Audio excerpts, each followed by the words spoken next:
India and China are the most powerful developing countries of Asia. China is the biggest trading partner of India. There are roughly 800 Chinese companies in the Indian domestic market. Current Indian Prime Minister banned 49 Chinese apps. India will pursue close ties with countries like US, Japan, Australia and other Southeast Asian countries. India faces trade imbalance heavily in favor of China. Conclusion.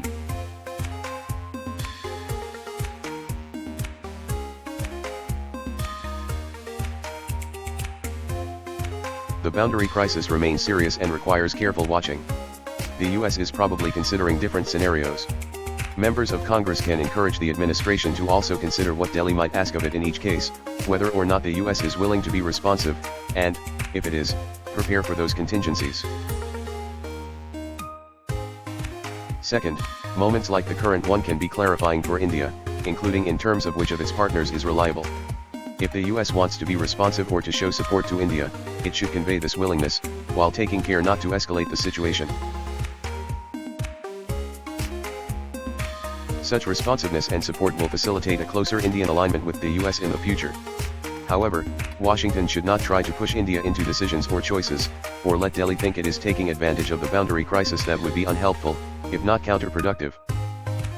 Third, how India deals with the boundary crisis, as well as the choices and trade-offs it makes, will affect the US. It will offer opportunities, but potentially also challenges. For instance, Delhi's desire to reduce its economic dependence on China could benefit American companies. But if this leads to broader Indian protectionism, that could adversely affect American economic interests. Finally, for partners like India, their willingness to cooperate with the US in the region and globally will depend not just on Chinese missteps but on the US willingness and ability to respond. A robust US response to challenges to the rules-based order could help deter certain Chinese behavior. It will also make Washington a more attractive partner, increasing countries' willingness to work with the US and to burden share.